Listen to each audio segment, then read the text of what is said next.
देखिए ये राजस्थान का एरिया है, यहाँ पर पृथ्वीराज चौहान का शासन था, और यहाँ पर मालवा वगैरह का जो एरिया था या इस समय, यहाँ पर जयचंद्र का शासन था। किसका शासन? जयचंद्र का।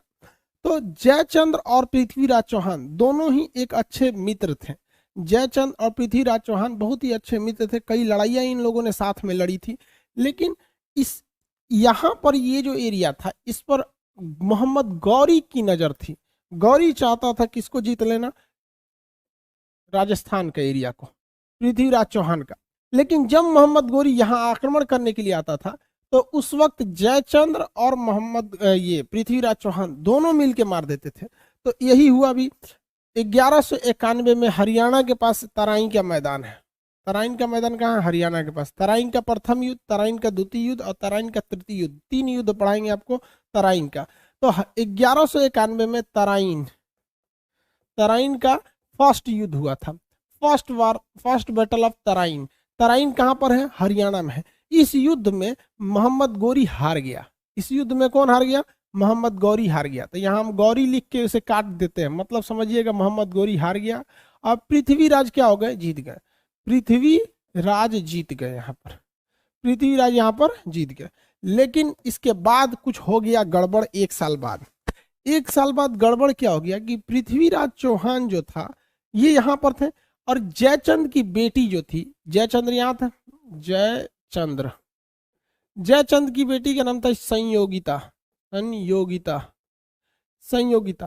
तो जयचंद्र और संयोगिता, जयचंद्र की बेटी संयोगिता, संयोगिता का प्रेम संबंध हो गया किसके साथ? पृथ्वीराज चौहान के साथ। अब संयोगिता भी चाहती कि पृथ्वीराज चौहान से विवाह करे, और पृथ्वीराज चौहान भी चाहते थे किससे विवाह करें? संयोगिता से। लो अभी तो गड़बड़ कांड हो गया यहाँ पर। लेकिन जयचंद्र अपने आप को एक ठगा हुआ महसूस करता था। अरे भाई वो लड़की है, कोई भी लड़की चाहती है कि हमको मतलब बढ़िया लड़का से शादी हो, एकदम बाहुबली की तरह। अब भल्लाल देव से कोई नहीं करना चाहती है। अब ये पृथ्वीराज चौहान जो थे ये काफी योग्य शासक थे, वंश भी इनका जबरदस्त था, चौहान वंश हर चीज में श्रेष्ठ थे। लेकिन जयचंद्र को पता नहीं किस बात की ईगो आ गई कि ना, हम अपनी बेटी की शादी इससे नहीं करेंगे, भले किसी और से कर देंगे लेकिन इससे नहीं करेंगे। अब ये बात पता चल गई किसको? संयोगिता को। संयोगिता ने खबर भेजवा दिया पृथ्वीराज चौहान को, हमारे बाबूजी दूसरे से ब्याह करने जा रहे हैं। तो स्वयंवर रखाया गया था। स्वयंवर पहले क्या होता था कि राजा महाराजा इस तरह लाइन से बैठे रहते थे सब, ऐसे लाइन से राजा बैठे हैं सब, अलग अलग जगह का राजा आया, सब पूरा मेकअप वेकअप करके आया सब राजा। अब ये लाइन से बैठते रहते थे सब, और रानी जो होती थी जिसका स्वयंवर किया जाता था वो राजाओं को पसंद करती थी। ऐसे कौन सा राजा इसको सबसे ज्यादा पसंद है, फला जगह के राजा स्वयंवर में। ऐसे महाभारत में भी देखेंगे स्वयंवर हुआ था, तो स्वयंवर में पसंद किया जाता था। स्वयंवर में पृथ्वीराज चौहान को जयचंद ने बुलाया ही नहीं। हालांकि पृथ्वीराज चौहान की अपमान करने के लिए, स्वयंवर में पृथ्वीराज चौहान का अपमान करने के लिए, ऐसा 100% कंफर्म नहीं बट कहानियों में ऐसा भी है, मतलब वहां पे अगर राजस्थान में जाएंगे तो इसके बारे में कई चीजें प्रचलित है। तो पृथ्वीराज चौहान का पुतला लगा दिया वहां पे जयचंद ने, आगे वहां पर पुतला लगा दिया। तो ये बात बहुत खराब लगी किसको? संयोगिता को। संयोगिता किसी को पसंद नहीं की, संयोगिता यहाँ पे किसी को भी पसंद नहीं की। और जयचंद भाई भड़क गया कि भाई तू किसी भी लड़का को इसमें पसंद नहीं कर रही है, ब्याह किसे करेंगे हम। जबकि संयोगिता ने संबंध खबर भेजवा दिया किसको?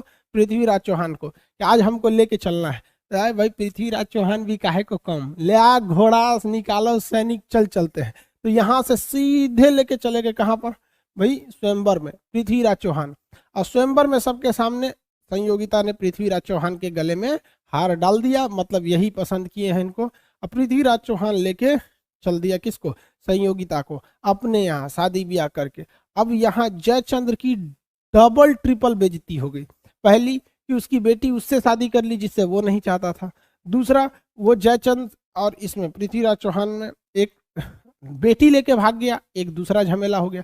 तीसरा क्या हुआ, पूरे बीच स्वयंवर में से लेके भाग गए। अब इसमें बवाल हो गया किसके साथ? जयचंद के साथ। अब यही गड़बड़ हो गया, जयचंद ने दिक्कत कर दिया। इसके बाद अब आता है 1192 का तराइन का युद्ध। तराइन का युद्ध, तराइन का युद्ध देखिए, तराइन के द्वितीय युद्ध के लिए खुद जयचंद जिम्मेदार है। जयचंद मोहम्मद गोरी से संपर्क कर लिया। मोहम्मद गोरी ने किससे संपर्क कर लिया? जयचंद ने। दोनों किसी से संपर्क कर लिए, बात बराबर है। ये दोनों आपस में संपर्क कर लिए सब। अब जयचंद्र ने कहा मोहम्मद गोरी से कि तुम आ जाओ। जयचंद ने किससे कहा? मोहम्मद गोरी से कि तुम आ जाओ। मोहम्मद गोरी कहाँ का रहने वाला था? अफगानिस्तान का। ये लोग तुर्क थे लोग। तराइन के द्वितीय युद्ध में जयचंद और मोहम्मद गोरी आपस में मिल गए। अब इससे मोहम्मद गोरी को फायदा ये नहीं हुआ कि जयचंद बहुत बड़ा शासक था, नहीं। जयचंद्र को हर वो खुफिया रास्ता, हर वो खुफिया जानकारी पता थी जो मोहम्मद गोरी के लिए जरूरी थी। दुनिया का कोई भी चीज हो, हर चीज की कुछ ना कुछ कमजोरी होती है। इसलिए पृथ्वीराज चौहान की सेना की क्या क्या कमजोरियां थी, वो सारी कमजोरियां जयचंद को पता थी। और ये जयचंद ने किसको बता दिया? मोहम्मद गोरी को। और मोहम्मद गोरी इन सारी कमजोरियों के साथ हमला कर दिया किसके ऊपर? पृथ्वीराज चौहान के ऊपर। और पृथ्वीराज चौहान के किला तोड़ के और पृथ्वीराज चौहान के साम्राज्य पर अधिकार कर लिया और पृथ्वीराज चौहान को बंदी बना लिया गया। इससे याद रखिएगा बाबू एक चीज हमेशा, अपने दोस्त को भी कुछ चीज मत बताइएगा। कुछ ऐसे जरूरी चीजें होती हैं जो अगर आप चाहते हैं कि ये किसी को ना पता चले, तो दोस्त को भी वो बात मत बताइएगा, क्योंकि दोस्त का भी कुछ करीबी दोस्त होते हैं। वरना लोग कहते हैं अरे मेरा करीबी दोस्त है। अरे यार, उस करीबी दोस्त के भी कुछ करीबी दोस्त होते हैं, वहां से वहां पहुंचा देगा। यही हो गया जयचंद के साथ वहां। दूसरा, इस ससुर जयचंद को नहीं समझ में आ रहा था कि प्रीति अपनी दामाद को मरवा दिए। सिंपल सी बात है, अगर आप कहते हैं कि मोहम्मद गोरी बहुत ही चतुर या फिर धोखेबाज था, नहीं भैया, ये उतना धोखेबाज, उतना खतरनाक, उतना चतुर नहीं था जितना जयचंद्र बेवकूफ थे। इनको ये समझ में नहीं आ रहा है कि एक आगे वाला इंसान जिससे हम ये समझौता करेंगे, सपोज कीजिए कि हम किसी व्यक्ति से जाके कहें कि मेरी बेटी दामाद को मार दो, तो वो इंसान क्या सोचेगा कि चला ये बेटी दामाद को मरवा सकता है तो मेरा कहाँ से होगा।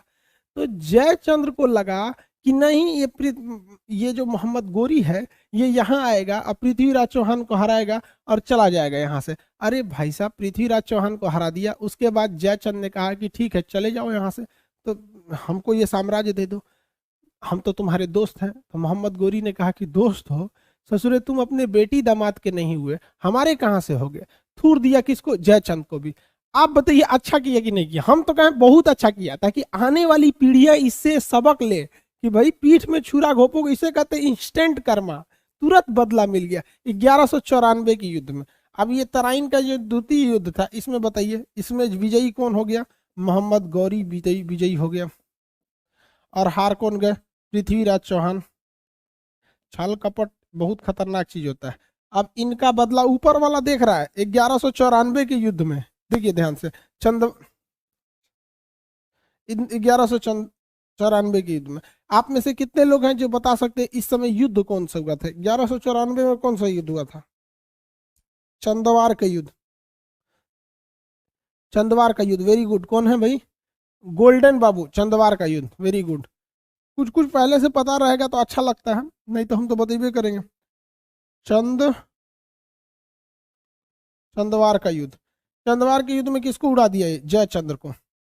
जयचंद को उड़ाने के बाद यहां पर मोहम्मद गोरी जो था पूरा साम्राज्य, बड़ा सा साम्राज्य जीत लिया। क्योंकि देखिए ना, एक साथ दो दो शासक को जीत लिया यहाँ पर, एक साथ दो दो जगहों को जीत लिया यहाँ पर, और इतने बड़े एरिया पे कब्जा कर लिया। अब जरा मिस्ट्री समझिए, इस कहानी के इंटरेस्ट समझिए ध्यान से। पृथ्वीराज चौहान जबरदस्ती किससे शादी किए? जबरदस्त। देखिए, ये जयचंद्र को लगता था जबरदस्ती है, लेकिन जयचंद संयोगिता की जबरदस्ती शादी कराना चाहता था। पृथ्वीराज चौहान किसकी लड़की से प्रेम कर लिए? जयचंद की बेटी से। किसके बेटी से?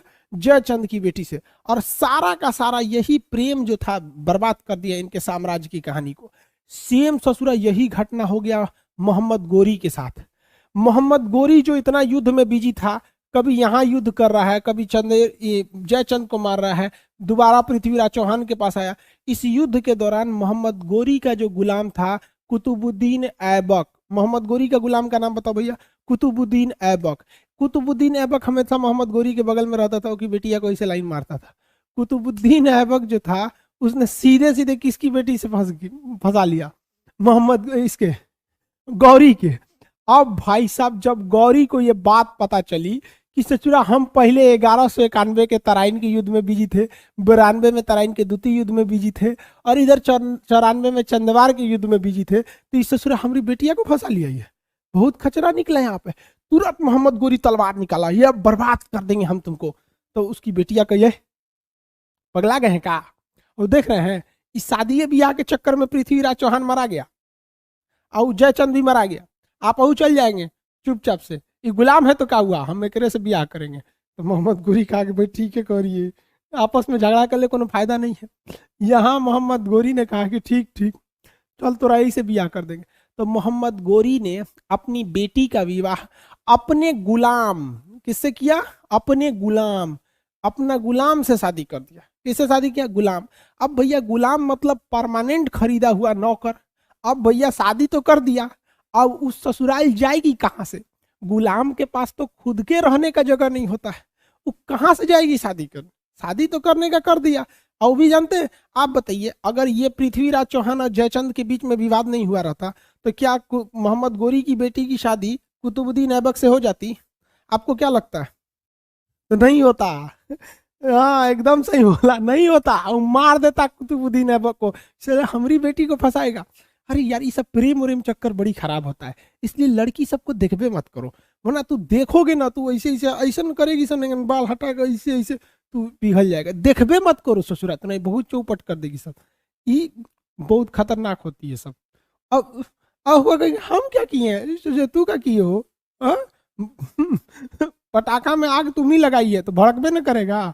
ससुरी से बहुत खतरनाक समझ आएगी नहीं? चलिए अब ध्यान से समझिए।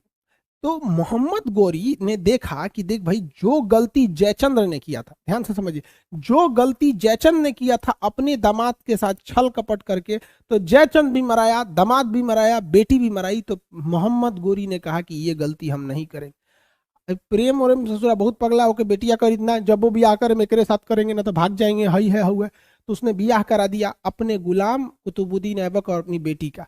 लेकिन बेटिया कही कि अब्बा ई चोटा के लगे तो हम प्रेम कर लिए हैं, एक रहे खातिर कुछ ना है, कहाँ रहेंगे? तो मोहम्मद गौरी ने, किसने?